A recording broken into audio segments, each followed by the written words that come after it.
அற்புத ஜெபக்கோபுர ஏஜி தேவாலயம் வழங்கும் பரலோக மகிழ்ச்சியின் ஆராதனை வேளை.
ரெண்டு கையை உயர்த்தி சொல்லுவோம்.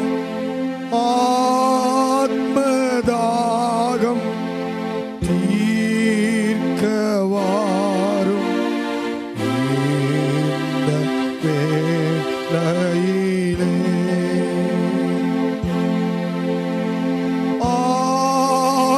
ஆத்மதாகம் தீர்க்க வாரும் இந்த வேளையிலே. தலைக்கு மேல கைகளை கும்பிட்டு சொல்லுவோம். ஆவியானவரே, அன்பின் ஆவியானவரே,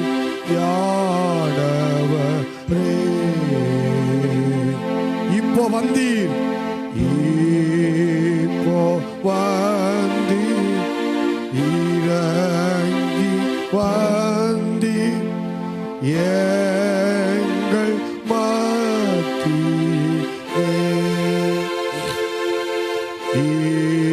இப்போ வந்தீர், இறங்கி வந்தீர் எங்கள் மத்தியிலே.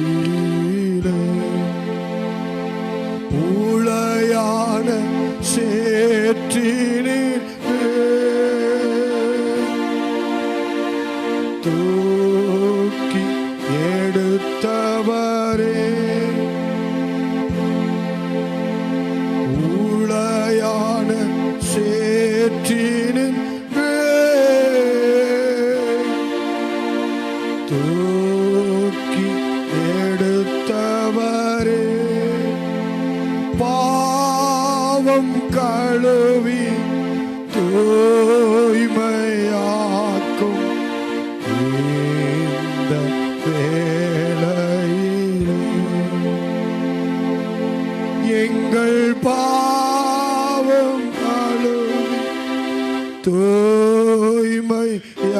காக்கும் இந்த வேளையிலே கைகளை தலைக்கு மேல கூப்பிட்டு சொல்லுவோம். ஆவியானவரே,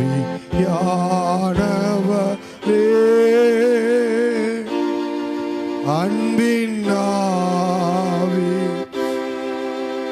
வரே, இப்போ வந்து இறங்கி வந்து எங்கள் உள்ளத்திலே இப்போ வந்து இறங்கி வந்து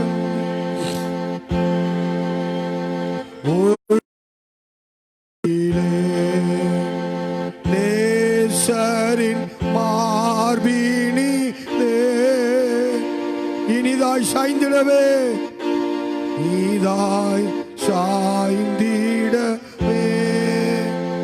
நேசரின் மார்பினிலே இனிதாய் சாய்ந்திடவே,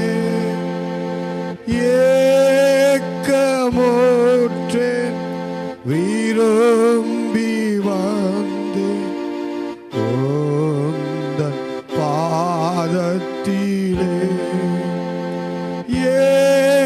ஏக்கமுற்றேன் விரும்பி வந்து உந்தன் பாதத்திலே. ரெண்டு கையும் பரலோகத்துக்கு நேராக உயர்த்தி, ஆவியானவரே,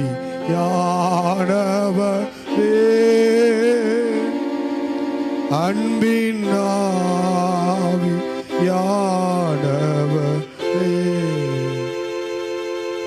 இப்போ வந்து இறங்கி வந்து எங்கள் மத்தியிலே, இப்போ வந்து இறங்கி வந்து எங்கள் உள்ளத்திலே.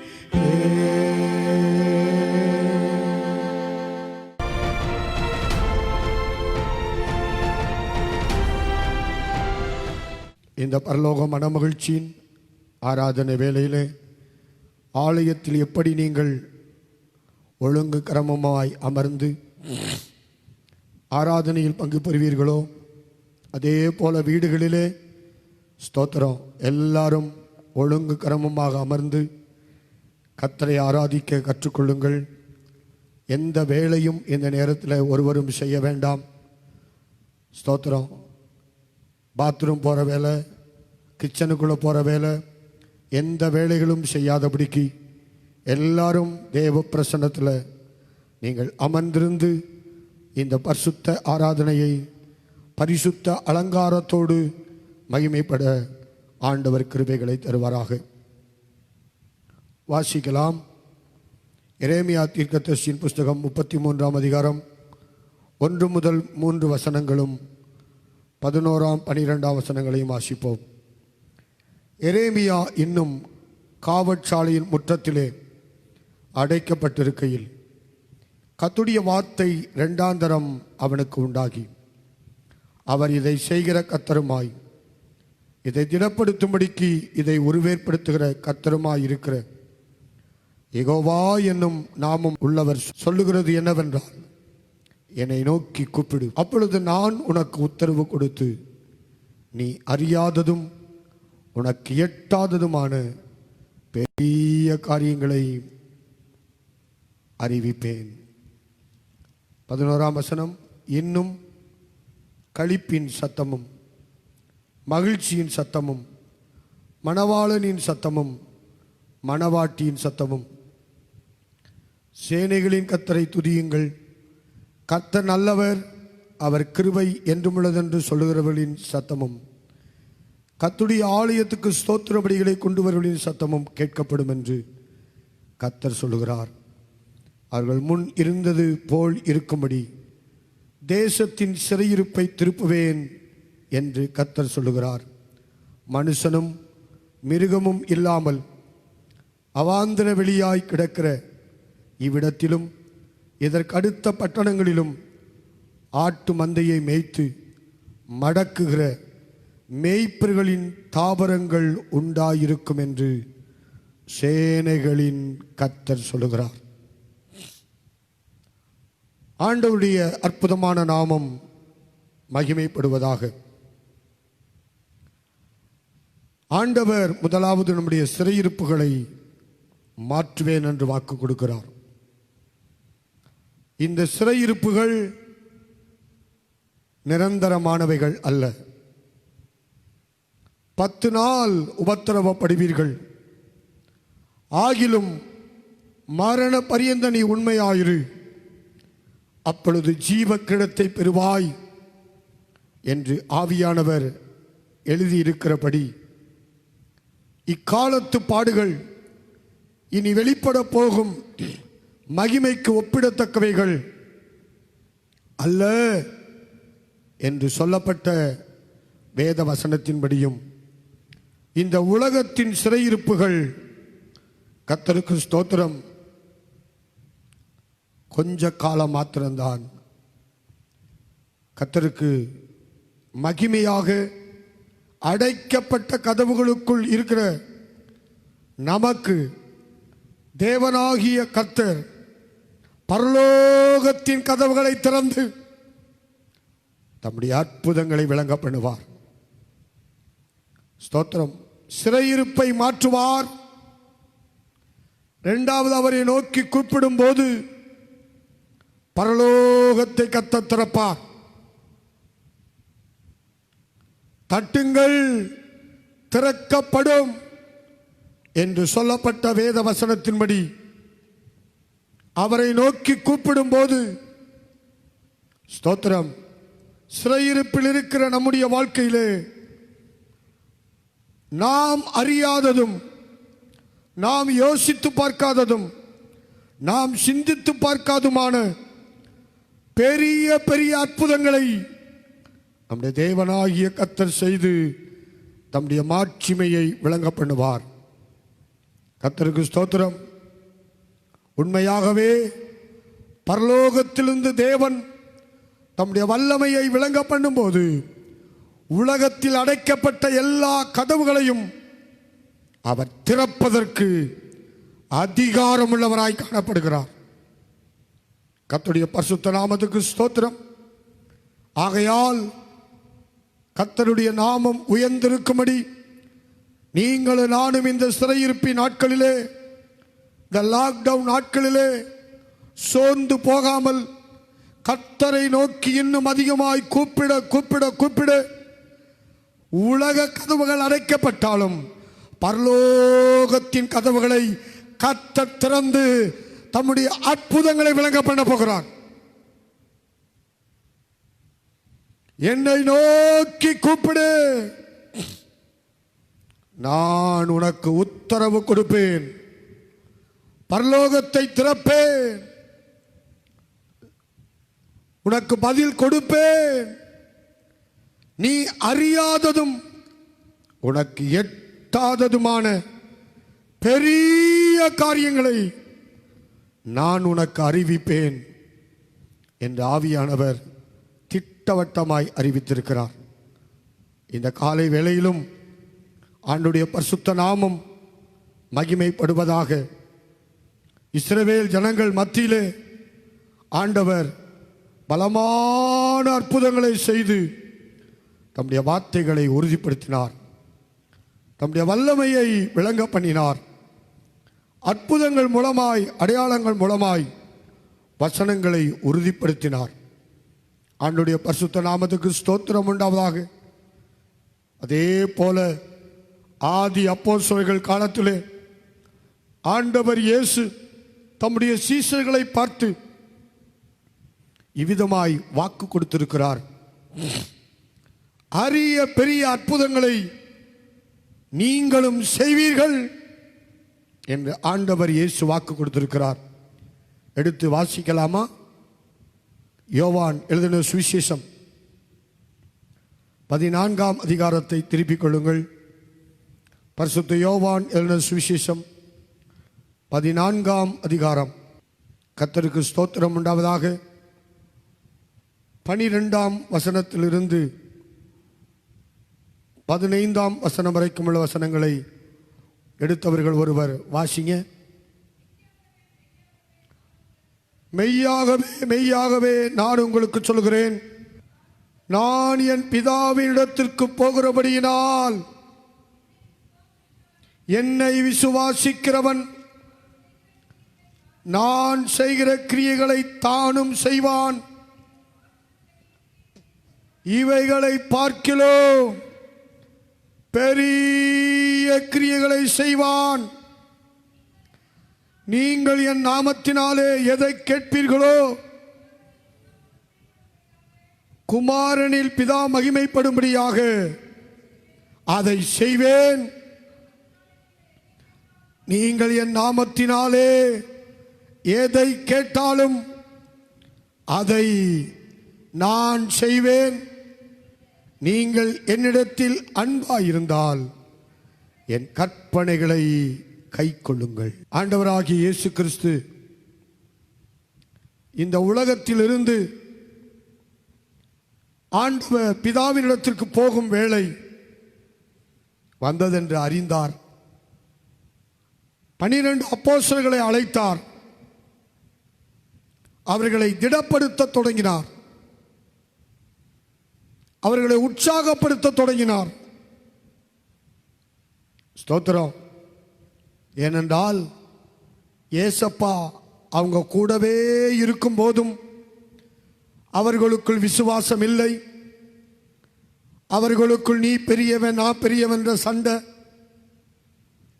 எப்ப பாரு வாக்குவாதங்கள், எப்போதும் தர்க்கங்கள், இப்படிப்பட்ட பலவிதமான சூழ்நிலைகளை ஆண்டவர் இயேசு 3.5 ஆண்டுகள் அந்த வேத கலாசாலையில் அவங்களுக்கு கற்றுக் கொடுக்கும் போது அதை அறிந்திருந்தார்.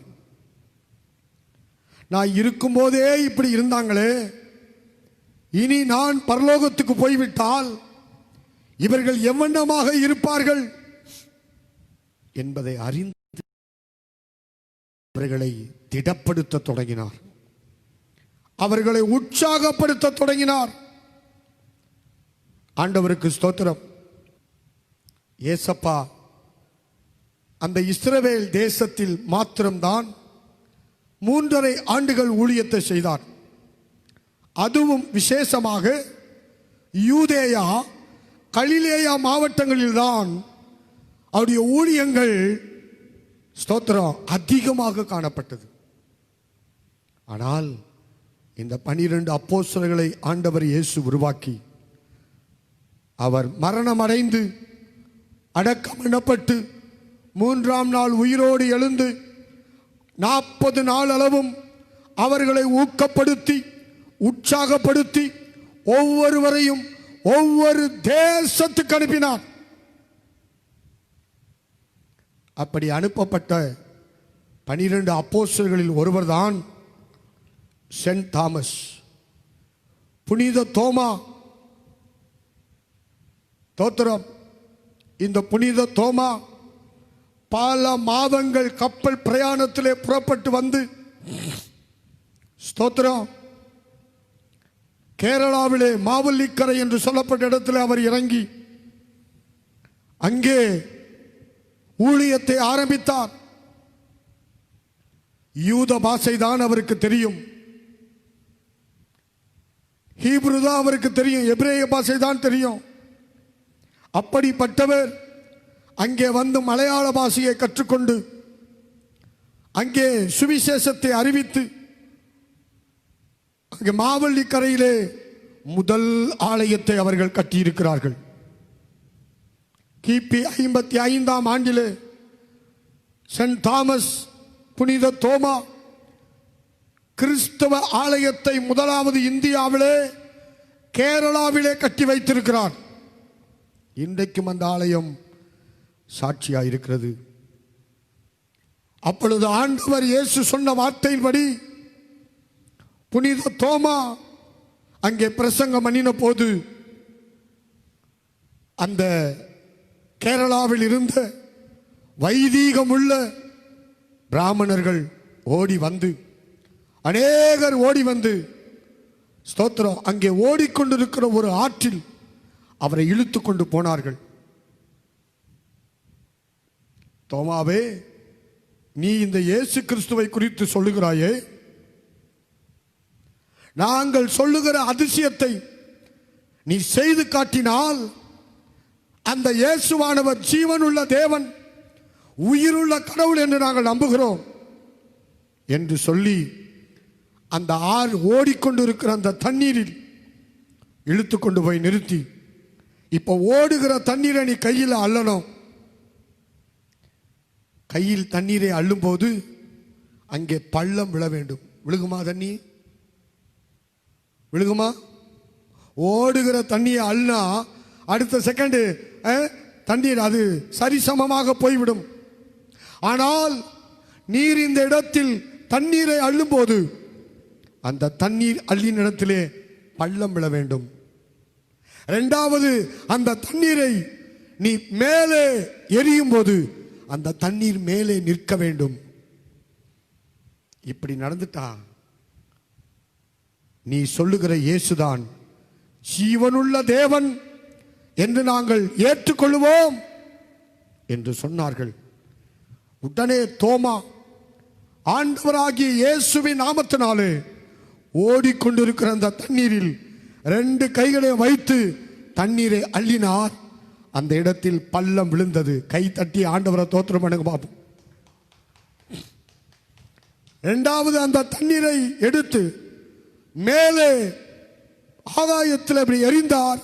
அந்த தண்ணீர் அப்படியே மேலே நின்றது. உடனே அந்த 100கணக்கான மக்கள், சுமார் 400 பேருக்கு மேலே கூடி வந்தவர்கள் அப்பொழுதே சாஷ்டாங்கமாக விழுந்து இயேசுவை தெய்வமாக ஏற்றுக்கொண்டு பாவ மன்னிப்பை பெற்று அதே ஆற்றில் திருமுழுக்கு ஞானஸ்தானம் பெற்றார்களாம். கைகளை உயர்த்தி கர்த்தரை ஸ்தோத்திரம் பண்ணுவோம். என்னை விசுவாசிக்கிறவன் நான் செய்த கிரியைகளை தானும் செய்வான், இவைகளை பார்க்கிலும் பெரிய கிரியைகளையும் செய்வான். ஆண்டுடைய அற்புத நாமம் மகிமைப்படுவதாக. ஆண்டவராகிய இயேசு கிறிஸ்துவானவர் செய்த அற்புதங்களையும் அதிசயங்களையும் விட அவருடைய அப்போஸ்தலர்களை கொண்டு தேவாதி தேவன் பலத்த அற்புதங்களை செய்தார்,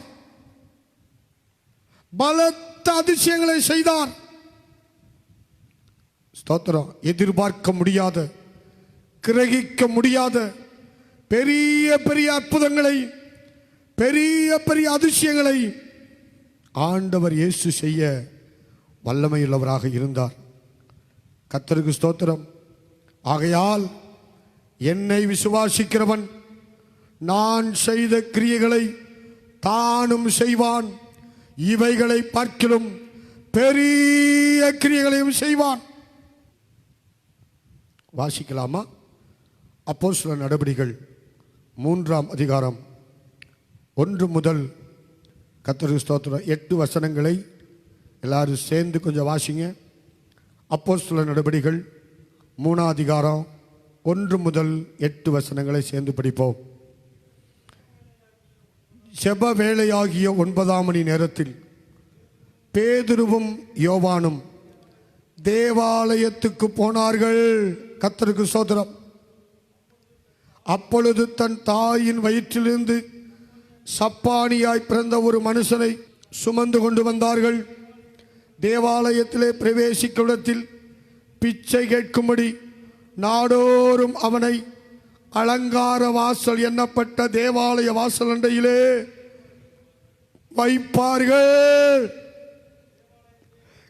தேவாலயத்திலே பிரவேசிக்க போகிற பேதுருவையும் யோவானையும் அவன் கண்டு பிச்சை கேட்டான். பேதுருவும் யோவானும் அவனை உற்று பார்த்து, எங்களை நோக்கி பார் என்றார்கள். அவன் அவரிடத்தில் ஏதாயிலும் கிடைக்கும் என்று எண்ணி அவர்களை நோக்கி பார்த்தான். அப்பொழுது பேதுரு, வெள்ளியும் பொன்னும் என்னிடத்தில் இல்லை, என்னிடத்தில் உள்ளதை உனக்கு தருகிறேன். நசரனாகிய இயேசு கிறிஸ்துவின் நாமத்தினாலே நீ எழுந்து நட. அல்லேலூயா. இப்பொழுது ஆண்டவர் இயேசு பரலோகத்துக்கு போய்விட்டார். அவர் பரலோகத்துக்கு போகும்போது 40வது நாள் உயிரோடு எழுந்து அவர் பரலோகத்துக்கு ஏறி போகும்போது சுமார் 500 பேர் இயேசுவை நேரடியாய் கண்டார்கள். அந்த 500 பேருக்கு இயேசப்பா சொன்னாரு, பிதாவின் வாக்குத்தத்தம் நிறைவேறும்படி நீங்கள் எருசலேம் நகரத்தில் காத்திருங்கள் என்று சொன்னார்.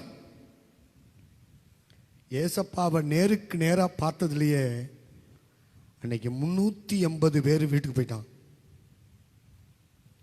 120 பேர் மாத்திரம் அந்த வார்த்தைகளுக்கு கீழ்ப்படிந்து மேல் அறையில் ஏறினார்கள். 2ஆம் அதிகாரம் பார்க்கிறோம். கர்த்தருக்கு ஸ்தோத்திரம். பெந்தேகோஸ்தே நாள் வந்தபோது அவர்கள் 120 பேரும் ஒருமனப்பட்டு ஜெபத்திலே உறுதியாய் தரித்திருந்த போது ஆவியானவர் அளவில்லாமல் ஊற்றினார். ஸ்தோத்திரம். அப்பொழுது எருசலேம் நகரத்தில் பெந்தேகோஸ்தே பண்டிகை கொண்டாடி கொண்டிருக்கிறார்கள் யூதர்கள். பல லட்சம் மக்கள் அங்கே கூடி வந்திருக்கிறார்கள் உலகம் முழுவதும் இருந்து. இவர்களுக்குள் பரிசுத்த ஆவியானவர் ஊற்றப்பட்டதை அவர்கள் கண்டார்கள். 17 விதமான தேசத்தார் அந்த இடத்திலே வந்திருந்தார்கள் என்று சொல்லப்பட்டிருக்கிறது. ஸ்தோத்திரம். அப்பொழுது பேதுரு எழுந்து நின்று பிரசங்கம் பண்ணினார். நீங்கள் சிலுவையில் அறைந்த இயேசுவை தேவன் உயிரோடு எழுப்பினார், அதற்கு நாங்கள் சாட்சிகள். இந்த வார்த்தைகளை அவர்கள் கேட்டபோது, ஆண்டவமாரே, நாங்கள் ரட்சிக்கப்பட என்ன செய்ய வேண்டும் என்று கேட்டார்கள். பேதுரு அவர்களை நோக்கி சொன்னார், நீங்கள் மனம் திரும்பி ஒவ்வொருவரும் பாவ மன்னிப்புக்கென்று இயேசு கிறிஸ்துவின் நாமத்திலே ஞானஸ்நானம் பெற்றுக் கொள்ளுங்கள், அப்பொழுது பரிசுத்த ஆவியின் வரத்தை பெறுவீர்கள் என்றார்.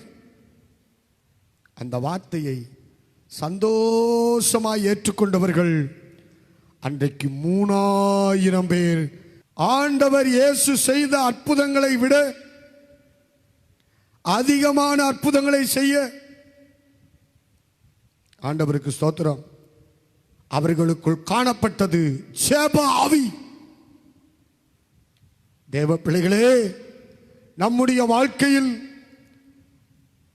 ஆண்டவருடைய நாமத்தில் அரிய பெரிய காரியங்களை செய்ய நம்முடைய ஜெபங்களை அதிகமாக்க வேண்டும். அவர் பிஷப்பாக இருந்தாலும் அசிஸ்டன்ட் பிஷப்பாக இருந்தாலும் அவர்கள் ஜெபம் பண்ணுவதற்கு ஊக்கமாக இருந்தார்கள். ஜெபம் பண்ணுவதிலே உறுதியாக இருந்தார்கள். இப்ப தேவாலயத்துக்கு போயிட்டு இருக்காங்க. பியூட்டிஃபுல் கேட், அலங்கார வாசல் என்கிற வாசல் இன்றைக்கும் அது இருக்கிறது. அந்த வாசலிலே தாயின் வயிற்றில் பிறந்தது முதல் ஒரு பிச்சைக்காரன், சப்பானி டெய்லி ஆலயத்து வாசலை கொண்டு வந்து வைப்பாங்க. ஒரு துண்டை விரிச்சிட்டு அவங்க அப்பா அம்மா வச்சுட்டு போயிடுவாங்க. போறவங்க வரவங்க பிச்சை போட்டு கொண்டு இருந்தார்கள். அப்படி அந்த குடும்பம் பிழைத்து கொண்டிருந்தது. இந்த சப்பானிக்கு கொடுக்கிற பிச்சையின் மூலமாய் அந்த குடும்பம் வாழ்ந்து கொண்டிருந்தார்கள். இப்ப பேதுருவும் யோவானும் கர்த்தருக்கு ஸ்தோத்திரம் ஆலயத்துக்குள் பிரவேசிக்கும் போது அவன் அவர்களை கண்டான். பேதுருவையும் யோவானையும் கண்டான். பிச்சை கேட்டான். கர்த்தருக்கு ஸ்தோத்திரம். பிச்சை கேட்டான். அவன் கேட்டது பிச்சை. அவன் கேட்டது தன் வாழ்வாதாரத்திற்கு தேவைகளை சந்திப்பதற்கு வேண்டிய பணம். ஆனால் பேதுருவும் யோவானும் என்ன செய்தார்கள்? அவனை உற்று பார்த்தார்கள். பேதுருவும் யோவானும் அந்த சப்பானியை உற்று பார்த்தார்கள். ஸ்தோத்திரம். அப்படி என்றால் என்ன அர்த்தம்? ஐயோ பாவம், இந்த பையன் கை கால்கள் விளங்காதவனாய் முடமாய் இப்படி கிடக்கிறானே என்று சொல்லி அவனுடைய நிலைமையை கண்டு பரிதாபத்தோடு கூட அவனை உற்று பார்த்தார்கள். அல்லேலூயா, ஆண்டவருக்கு ஸ்தோத்திரம். பரிதாபத்தோடு பார்த்துவிட்டு அப்படியே அவர்கள் போய்விடவில்லை. ஸ்தோத்திரம். அவனோ அவனிடத்தில் ஏதாகிலும் கிடைக்கும் என்று எண்ணி அவர்களை நோக்கி பார்த்தான். நோக்கி பார்த்தான். ஏன்னா பெரிய பாஸ்டர்ஸ் போறாங்க, பிஷப் ஐயாவும் அசிஸ்டன்ட் பிஷப் ஐயாவும் போறாங்க. ஏராளமான பணம் நமக்கு கொடுப்பாங்கன்னு சொல்லி அவன் எதிர்பார்ப்போடு நோக்கி பார்த்தான். 6ஆம் வசனம் சொல்லுகிறது, படியுங்கள். அப்பொழுது பேதுரு, வெள்ளியும் பொன்னும் என்னிடத்தில் இல்லை, என்னிடத்தில் உள்ளதை உனக்கு தருகிறேன். நாசரனாகிய இயேசு கிறிஸ்துவின் நாமத்தினாலே நீ எழுந்து நட. கையை தட்டி ஒரு அள்ளிலே சொல்லாமா? சந்தோஷமா? தோத்திரம். என்கிட்ட வெள்ளியும் இல்லை பொண்ணும் இல்லைப்பா, பொற்காசும் என்னிடத்தில் இல்லை, சில்வரும் என்கிட்ட இல்லை, வெள்ளிக்காசு என்கிட்ட இல்லை, என்னிடத்தில் உள்ளதை உனக்கு தருகிறேன். அல்லேலூயா. என்னிடத்தில் உள்ளதை உனக்கு தருகிறேன். அவற்றை இருந்தது என்னது? பேதுருவிட்ட இருந்தது என்னது? யோவானிடத்தில் இருந்தது என்னது? இயேசு கிறிஸ்துவின் வல்லமை. The power of the Lord Jesus Christ. இயேசு கிறிஸ்துவின் வல்லமை அவர்களுக்குள் காணப்பட்டது. ஆண்டவருக்கு ஸ்தோத்திரம். பேதுருவு யோவானோ அவனை உற்று பார்த்து எங்களை நோக்கி பார் என்றார்கள். அப்படி என்றால் என்ன அர்த்தம்? அவங்க 2 பேருக்குள்ள ஒரு மனம் காணப்பட்டது. நீயா நானா? இன்றைக்கு விசுவாசிகளுக்குள்ள பாருங்க, நீ பெரிய விசுவாசியா, நான் பெரிய விசுவாசியா? நான் சீனியரா, நீ ஜூனியரா? நான் ஆதி விசுவாசியா, அவன் பாதி விசுவாசியா? தோத்திரம். இவங்க பாருங்க, பேதுரு பிஷப்பு, யோவான் அசிஸ்டன்ட் பிஷப்பு. அவ்வளவு உயர் பதவியில் அவர்கள் இருவரும் இருந்தாலும் இருவருக்குள்ளும் ஒரு மனம் காணப்பட்டது. அல்லேலூயா. அப்படியானால் ஒரு மனம் எங்க இருக்குதோ அங்க ஆண்டவர் பெரிய பெரிய அற்புதங்களை செய்வார். அல்லேலூயா. அதனாலதான் அவங்க சொல்றாங்க, எங்களை நோக்கி பார். பேதுரு என்ன நோக்கி பாருன்னு சொல்லல, யோவான் என்ன நோக்கி பாருன்னு சொல்லல, எங்களை நோக்கி பார். அது எதை காட்டுகிறது? தேவ பிள்ளைகளுக்குள் ஒரு மனதை காட்டுகிறது. நீங்கள் நானும் ஒரு மனதோடு கூட காரியங்களை செய்யும் போது நிச்சயமாக சொல்கிறேன், பெரிய பெரிய அதிசயங்களை கர்த்தர் செய்வார். ஆண்டவர் இயேசு செய்வார். அல்லேலூயா, ஸ்தோத்திரம். ஒரு மனதோடு காரியங்களை செய்ய கற்றுக்கொள்வோம். இந்த நாட்களில் ஊழியர்களுக்குள்ளே ஒரு மனம் வேண்டும், விசுவாசிகளுக்குள்ளே ஒரு மனம் வேண்டும், சபைகளுக்கு உள்ளே ஒரு மனம் வேண்டும். இந்த ஒரு மனம் இல்லாதனாலதான் இந்த நாட்கள் ஆலயங்கள் பூட்டப்பட்டு கிடக்கிறது. ஜாதி சண்டைகள், கமிட்டி சண்டைகள், நீ பெரியவன் நான் பெரியவன் என்ற சண்டைகள். கர்த்தருக்கு ஸ்தோத்திரம். விட்டு கொடுக்காத சுபாவங்கள், மத பேதங்கள், நான் அப்பல்லோவை சேர்ந்தவன், நான் பவுலை சேர்ந்தவன், நான் கிறிஸ்துவை சேர்ந்தவன் என்று பலவிதமான ஜாதி பிரிவினைகள், குல பிரிவினைகள், மொழி பிரிவினைகள், ஏரியா பிரிவினைகள். ஆகையால் தான் இந்த நாட்கள் ஆலயங்களை திறக்க முடியாதபடிக்கு பூட்டப்பட்டு கர்த்தர் அனுமதி கொடுத்திருக்கிறார். நாம் எல்லாரும் ஒருமனப்படும் போது நிச்சயமாய் கர்த்தர் சீக்கிரத்தில் ஆலயங்களை திறப்பதற்கு அற்புதம் செய்வார். நம்முடைய பலவீனங்களை ஒத்துக்கொள்வோம். பேதுருவுக்கும் யோவானுக்கும் இருந்த அந்த ஒன்னஸ்,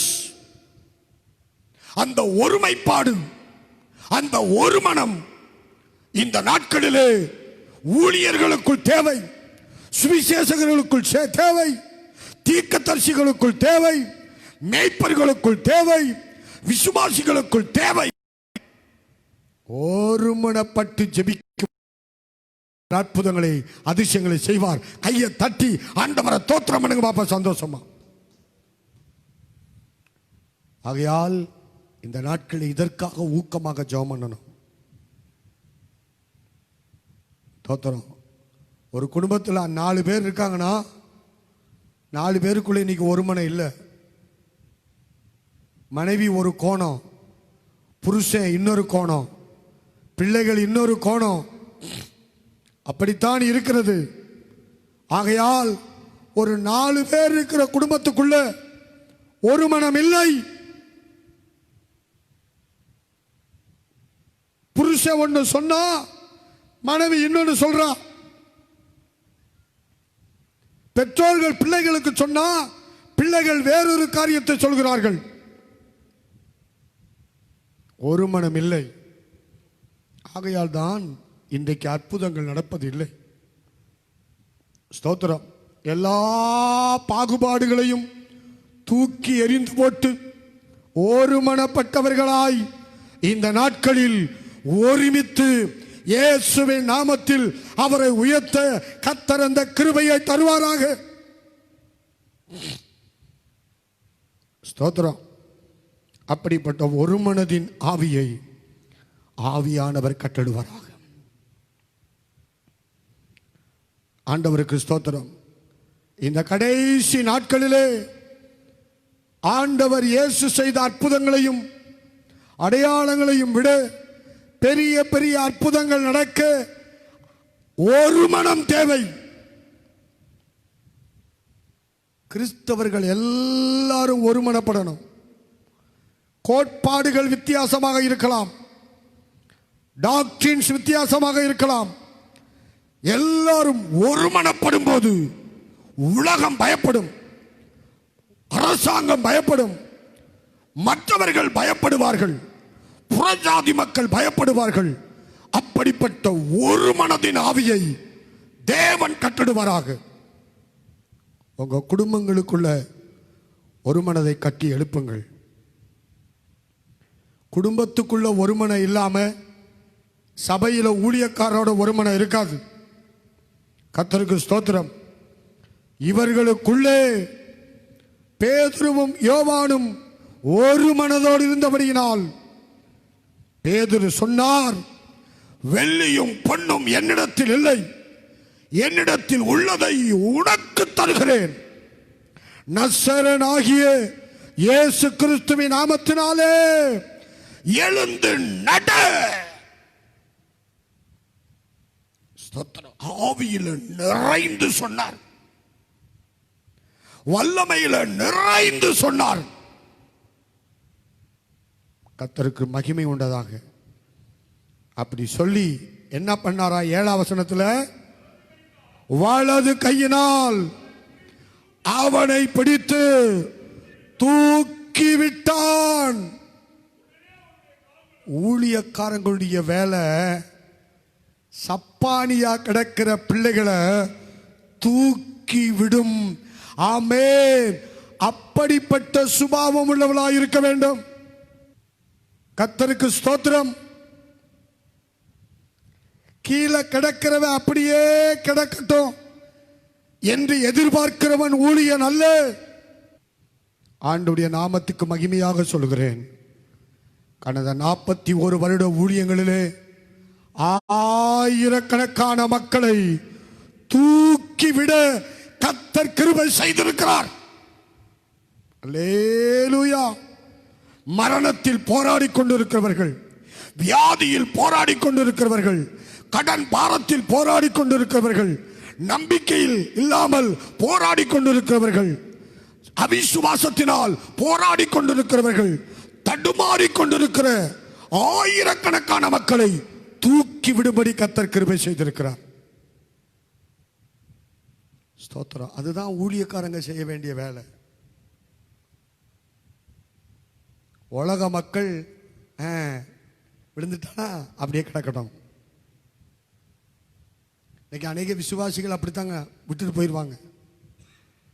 நட்டாற்றில் விட்டாரையா அப்படின்ன மாதிரி. ஆனால் ஊழியக்காரர்கள் நட்டாத்தில் விடுகிறவர்கள் அல்ல. கர்த்தருக்கு ஸ்தோத்திரம். வலது கையினாலே ஸ்தோத்திரம் கீழே கிடக்கிறவர்களை தூக்கி விடுகிறவர்கள். கையை தட்டி ஒரு அள்ளியிலே சொல்லுங்க பார்ப்போம். விசுவாசத்தில் பலவீனப்பட்டவர்களை, வியாதியிலே பலவீனப்பட்டவர்களை, பண கஷ்டத்திலே பலவீனப்பட்டவர்களை, சோர்ந்து போன நிலைமையிலே பலவீனப்பட்டவர்களை தூக்கி எடுக்கிறவன் தான் உண்மையான ஊழியக்காரன். ஆண்டவருக்கு ஸ்தோத்திரம். வலது கையினாலே அவனை பிடித்து தூக்கி விட்டான். என்ன கவனிங்க, அந்த சப்பானி 40 வயசுக்கு மேற்பட்டவனா. அப்படிப்பட்ட ஆளை தூக்கி விடுறது சாதாரண காரியம் கிடையாது. தெரியுமா உங்களுக்கு? இந்த மூளை வளர்ச்சி இல்லாம சில குடும்பங்களில் பிள்ளைகள் இருப்பாங்க. நான் பார்த்துருக்கிறேன். சென்னையில் என்னுடைய நண்பர், அவங்க வீட்டுக்கு நான் அடிக்கடி போய் நான் ஜெபம் பண்ணியிருக்கிறேன். அவங்க வீட்டில் ஒரு பையன் மூளை வளர்ச்சி இல்லாமல் ஸ்தோத்திரம் ஆளு பிராமண புள்ள மாதிரி செக்கச்சவேன்னு இருப்பான். உருவம் நல்லா வளர்ந்திருப்பான் எல்லாருக்கும். ஆனா கோவலை வலிஞ்சுக்கிட்டே இருக்கும், கண்ணு ஒரு மாதிரி இருக்கும், அவனை பார்ப்பதற்கே வேதனையாக இருக்கும். கடைசி அவன் 16 வயசுல மரணம் அடைஞ்சிட்டான். அந்த மரணத்துக்கு நான் போயிருந்தேன். பெரிய ஆளுடைய சரீரம் போல அந்த சரீரம் காணப்பட்டது. அந்த பையனை தூக்கி எடுக்க கொள்ள அவனுக்கு காரியங்களை செய்யறது அவங்க அம்மாவும் அப்பாவும் அவ்வளவு கஷ்டப்படுவாங்க. இவன் 40 வருஷம் சப்பானிக்க உட்காந்து பிச்சை பேட்டி சாப்பிட்டு சாப்பிட்டு ஆள் எப்படி இருந்திருப்பான்? பயங்கரமா இருந்திருப்பான். ஆமா, உட்காந்து சாப்பிட்டுட்டே இருந்தா என்ன ஆகும்? போறவங்க வரவங்க கொடுக்கறதெல்லாம் சாப்பிட்டு சாப்பிட்டு சாப்பிட்டு வலதுபுறமும் இடதுபுறமும் இடம் கொண்டு பெருகி பயங்கரமா தான் இருந்திருப்பான். அந்த வாசப்படியா அடையிற மாதிரி. அப்படிப்பட்ட ஒரு நபரை பேதுரு பரிசுத்த ஆவியின் வல்லமையினால் தூக்கி விட்டார். கையை தட்டுங்க பாப்பா சந்தோஷமா. உடனே நடந்தது என்ன? அவனுடைய கால்களும் கரடுகளும் பலன் கொண்டது. பேதுருவுக்குள் இருந்த பரிசுத்த ஆவியின் வல்லமை 40 வருஷ சப்பானிய ஆண்டவருக்கு தோத்திரம் பலன் கொள்ளும்படி செய்தது. அல்லேலியா சொல்லுவோம். ஸ்தோத்திரம். நம்முடைய ஆவியானுடைய வல்லமை எவ்வளவு பெரிய வல்லமை தெரியுமா? 40 வருடம் சப்பானியாய் கிடந்தவுடைய கால்களையும் கரடுகளையும் பலன் கொள்ளும்படி செய்த வல்லமை. இன்னொரு வசனத்தை வாசிக்கும்படி விரும்புகிறேன். எபிரியர்கள் நிருபம் 11ஆம் அதிகாரம் 11ஆம் வசனத்தை வாசிப்போம். விசுவாசத்தினாலே சாராளும் வாக்கு தத்தம் பண்ணினவர் உண்மையுள்ளவர் என்று எண்ணி கற்பம் தரிக்க பலன் அடைந்து வயது சென்றவளாயிருந்தும் பிள்ளை பெற்றால் ஆனபடியினால் சரீரம் செத்தவன் என்று எண்ணத்தகும் ஒருவனாலே வானத்தில் உள்ள பெருக்கமான நட்சத்திரங்களைப் போலவும் கடற்கரையில் உள்ள எண்ணிறந்த மணலைப் போலவும் மிகுந்த ஜனங்கள் பிறந்தார்கள். தலைக்கு மேல ஒரு கை தட்டு கொடுங்க பாப்போம். நன்றாய் கவனியுங்கள். இவனுக்கு 40 வயசு, அம்மாவுக்கு சாரால் பாட்டிக்கு, ஹலோ சாரால் பாட்டிக்கு என்ன வயசு? 89 வயசு. தாத்தா ஆபிரகாமுக்கு 99 வயசு. ஆட்சிக்கும் ஐயருக்கும் 10 வருஷம் வித்தியாசம். கணவனுக்கும் மனைவிக்கும் 10 வயசு வித்தியாசம். இந்த காலத்தில் அநேக பிள்ளைகள் அப்படி வித்தியாசத்தில் என்ன செய்ய மாட்டாங்க, கல்யாணம் பண்ண மாட்டாங்க. இது ஒரு 3 வயசு, ஒரு 4 வயசு, அதிகபட்சம் 5 வயசு பரவாயில்ல. ஆனால் ஆபிரகாமுக்கும் சாராளுக்கும் 10 வருஷம் வித்தியாசம். அவருக்கு 75, இந்த அம்மாவுக்கு 65. இப்ப 89 வயது சாரால் கற்பம் தரிக்கும்படி பலன் அடைந்தாள். அது எந்த வல்லமை? பரிசுத்த ஆவியின் வல்லமை. அல்லேலூயா. ஆண்டவருடைய நாமத்துக்கு ஸ்தோத்திரம். நன்றாய் கவனித்துக் கொள்ளுங்கள். ஆண்டவருடைய பரிசுத்த நாமத்துக்கு ஸ்தோத்திரம். 89 வயசுல பலவீனப்பட்டு போன அந்த சரீரம் பரிசுத்த ஆவியின் வல்லமையினால் பலன் அடைந்து கற்பம் தரித்தார். ஆண்டவருக்கு ஸ்தோத்திரம். அதே போல இவன் 40 வருடமாக, ஆண்டவருக்கு ஸ்தோத்திரம், 40 வருடமாக நடக்க முடியாத ஒரு சப்பானியாய் அவன் காணப்பட்டான். ஆனால் பேதுரு அவருடைய கையை பிடித்து ஸ்தோத்திரம் தூக்கிவிட்ட போது அவன் எழுந்து நின்றான். அல்லேலூயா. ஆண்டவருடைய நாமத்துக்கு ஸ்தோத்திரம். எவ்வளவு ஒரு அற்புதமான ஒரு தேவனை நம்ம ஆராதிக்கிற பாருங்க. அவனுடைய கால்களும் கரடுகளும் பலன் கொண்டது. 8ஆம் வசனம். அவன் குதித்து எழுந்து நின்று நடந்தான். நடந்து குதித்து தேவனை துதித்துக் கொண்டு அவளுடனே கூட கைகளை தட்டி ஒரு அல்லேலூயா சொல்லுங்க பார்ப்போம். கர்த்தருக்கு ஸ்தோத்திரம். இன்னைக்கு அநேகர் அற்புதம் நடந்த உடனே சினிமா தியேட்டருக்கு போயிடுவான். அற்புதம் நடந்த உடனே டாஸ்மாக் கடைக்கு போயிருப்பான். இந்த 12 நாள் லாக்டவுன் சொன்ன உடனே அனௌன்ஸ் பண்ண அன்னைக்கு பார்த்தா அவன் பெட்டி பெட்டியா தூக்கி போறான். அதை வேற அழகா டிவியில் போட்டு குடி மகன்கள் பாக்ஸ் பாக்ஸா வாங்கிட்டு போறாங்கன்னு பெருமையா சொல்றானுங்க. கேவலம் கேவலம். அன்னைக்கு திருவள்ளூர் மட்டும் 33 லட்சமா 33 கோடி சாரி எப்படி வாங்கிட்டு போயிருக்கான் பாருங்க. ஏன்னா பணக்காரெல்லாம் டாஸ்மாக் கடைக்கு போக மாட்டான். அவன் டிரைவரு, அவன் வீட்டில் இருக்கிற கிளீனரு, அவங்களை அனுப்பி பாக்ஸ் பாக்ஸா வாங்கி போயிருக்கான். இவனோ அற்புதம் நடந்த போது ஸ்தோத்திரம், நடந்தான், குதித்தான், நின்றான், நடந்தான், குதித்தான். அவர்களுக்கு பின்னாக தேவாலயத்துக்குள் பிரவேசித்தான். கைகளை தட்டி ஆண்டவரை மகிமைப்படுத்தி அல்லேலூயா சொல்லுவோம். ஆண்டவருக்கு ஸ்தோத்திரம் உண்டாவதாக. இப்ப பாருங்க, அடுத்த நாள் பயங்கரமான பிரச்சனை ஆகி போச்சு. 4ஆம் அதிகாரம் 4ஆம் வசனத்திலிருந்து கொஞ்சம் படிங்க. 3:3 இருந்து படிங்க. அவர்களை பிடித்து சாயங்காலமாக இருந்தபடியினால் தோத்துற சப்பானியை நடக்க பண்ணதுக்கு தண்டனை என்னது? ஜெயிலு. காவலில் வைத்தார்கள். சப்பானி நடந்தா பாருங்க, ஏராளமான மக்கள் விசுவாசித்தார்கள்.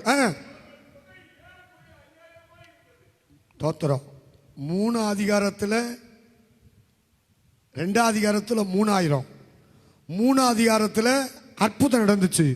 4ஆம் அதிகாரத்தில் தோத்திரம் 2000 பேர் சேர்ந்தாங்க. கை தட்டுங்க பாபா, சந்தோஷமா. அற்புதங்கள் நடக்கும் போது, அதிசயங்கள் நடக்கும் போது கர்த்தருடைய வல்லமை விளங்கும். அல்லேலூயா. கடந்த நாட்களில் பாஸ்டமாவுடைய தம்பி, என்னுடைய மைத்துனர் ஜெயராஜ், அவளோடு கூட நான் பேசி கொண்டிருந்தேன். கர்த்தருக்கு ஸ்தோத்திரம். ஏன்னா பாஸ்டமா சொல்லி புலம்பிட்டு இருந்தாங்க. அவங்க எதிர் வீட்டில் கொரோனாவா, சைடு வீட்டில் கொரோனாவா, பக்கத்து வீட்டில் கொரோனாவா அப்படின்னு சொல்லி புலம்பிட்டு இருந்தாங்க. சரி, அவனை ஃபோன் போட்டு நீ கிளம்பி இங்கே வந்துடுறான்னு சொல்லி கூப்பிட்றதுக்காக நான் ஃபோன் போட்டேன்.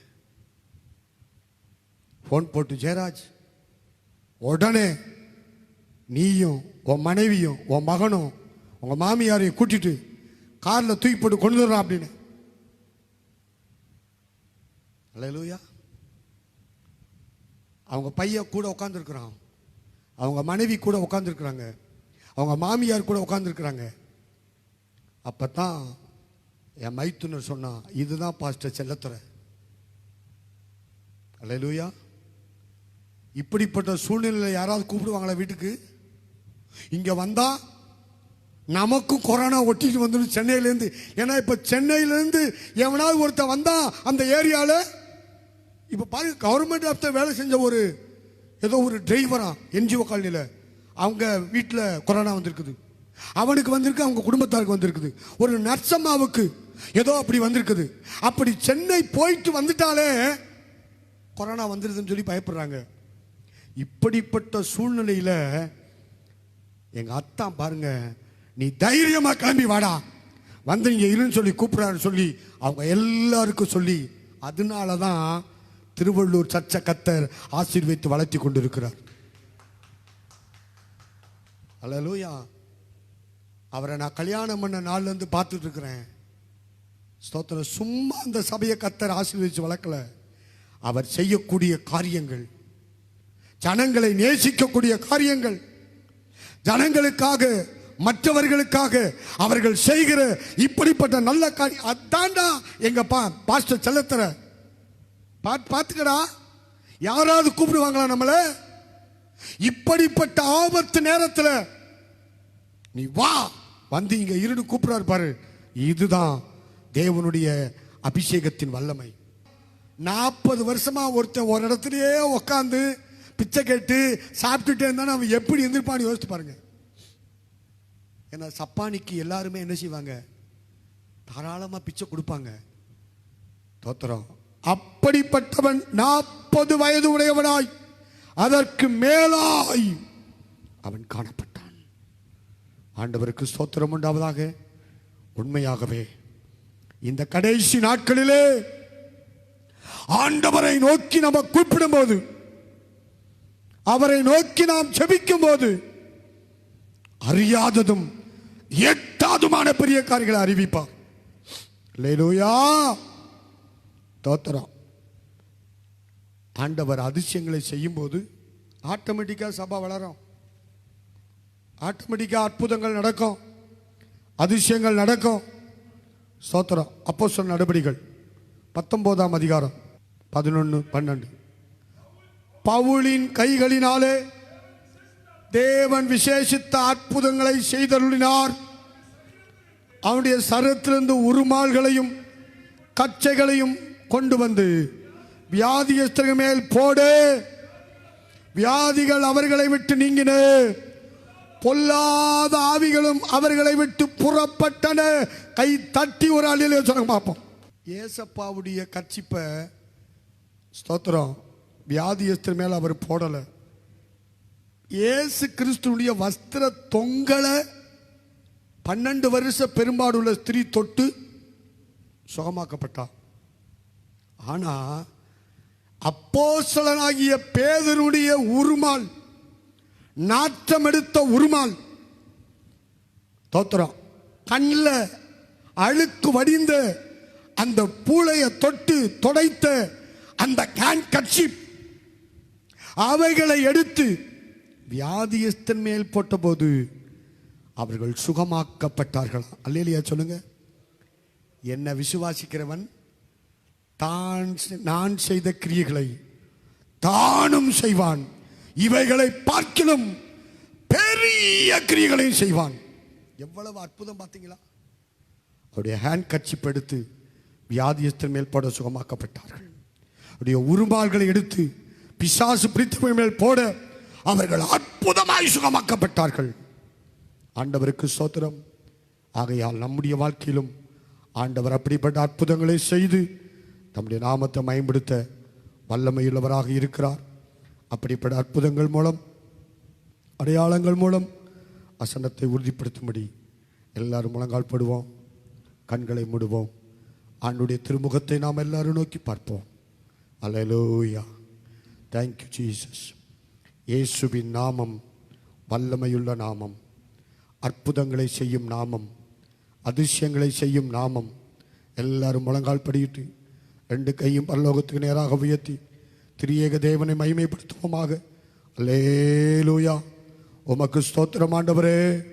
நன்றி நிறைந்த உள்ளத்தோடு நாங்கள் உம்மை ஸ்தோத்தரிக்கிறோம், உம்மை மகிமைப்படுத்துகிறோம், உம்மை போற்றி புகழ்கிறோம் சொல்லி எல்லா கர்த்தரை தோத்தரித்து மகிமைப்படுத்துவோம். அல்லேலூயா.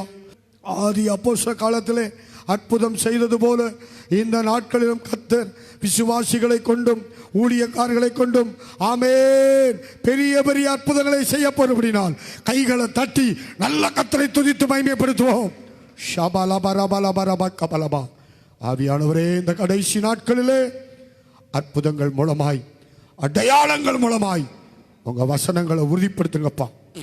என்னை நோக்கி கூப்பிடு, அப்பொழுது நான் உனக்கு உத்தரவு கொடுத்து நீ அறியாததும் உனக்கு எட்டாததுமான பெரிய காரியங்களை அறிவிப்பேன் என்று சொன்னவர். ஸ்தோத்திரம். இஸ்ரவேல் ஜனங்களுடைய வாழ்க்கையிலும் வனாந்தர வாழ்க்கையிலும் செங்கடலை பிளந்து யோர்தானை பிளந்து, ஸ்தோத்திரம், அநேக யுத்தங்களை செய்து சூரியனையும் சந்திரனையும் நடுவானத்தில் நிறுத்த பண்ணி அற்புதங்களை செய்தவர். இயேசு கிறிஸ்துவின் நாமத்தினாலே வெளிப்படையான அற்புதங்களை அப்போஸ்தலர்களை கொண்டு செய்து உங்க சபையை கட்டி எழுப்பின தயவுக்காய் கோடி ஸ்தோத்திரப்பா.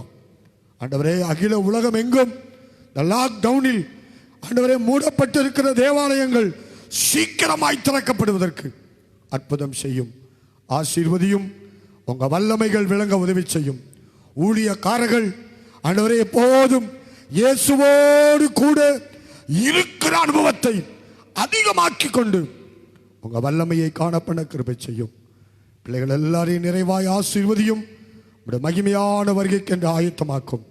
எல்லா மகிமையும், எல்லா கணமும், எல்லா துதியும் உமக்கே நாங்கள் செலுத்துகிறோம். இயேசுவின் இன்ப நாமத்தில் பிதாவே, ஆமேன். எல்லா நேர்முழங்கால் படியிட்டு கை கூப்பி கண்களை மூடி பயபக்தியாக சேர்ந்து சொல்லுவோமா? என் ஆத்துமாவே கர்த்தரை ஸ்தோத்திரி, என் முழு உள்ளமே அவருடைய பரிசுத்த நாமத்தை ஸ்தோத்திரி. என் ஆத்துமாவே கர்த்தரை ஸ்தோத்திரி, அவர் செய்த சகல உபகாரங்களையும் மறவாதே. ஆமேன். இடது கையை உங்கள் இதயத்தில் வைத்துக்கொண்டு வலது கையை உயர்த்தி யாப்பேசின் ஜெபத்தை விசுவாசமாய் சொல்லுவோம். தேவரீர் என்னை ஆசீர்வதித்து என் எல்லையை பெரிதாக்கி உமது கரம் என்னோடு இருந்து தீங்கு என்னை துக்கப்படுத்தாதபடிக்கு அதற்கு என்னை விலக்கி காத்தருளும். ஆமேன். அந்த கையை உங்க தலைமையில் வைத்துக் கொள்ளுங்கள். கர்த்தர் உன்னை ஆசீர்வதித்து காக்க கடவர். கர்த்தர் தம்முடைய முகத்தை உண்மையில் பிரகாசிப்பிக்க பண்ணி கிருபையாயிருக்கிறவர். கர்த்தர் தம்முடைய முகத்தை உண்மையில் பிரசன்னமாக்கி சமாதானம் உனக்கு கட்டளையிட கடவர். நம்முடைய கர்த்தராகிய இயேசு கிறிஸ்துவின் கிருபை, பிதாவாகிய தேவனுடைய அன்பு, பரிசுத்த ஆவியானுடைய அன்பு, ஐக்கிய சமாதானம், பாதுகாவல் நம் அனைவரோடும் சகல பரிசுத்தவான்களோடும் அகில உலகமெங்கும் ஆராதனை பங்கு பெற்றுக் கொண்டிருக்கிற எல்லா மதத்தினர், எல்லா ஜாதி மக்கள், எல்லா சபை பிரிவினர்கள் யாவரோடும் ஆண்டவராகிய இயேசு கிறிஸ்துவின் வருகை பரியந்தமும் நிலைத்திருந்து காப்பதாக. ஆமேன், ஆமேன், ஆமேன்.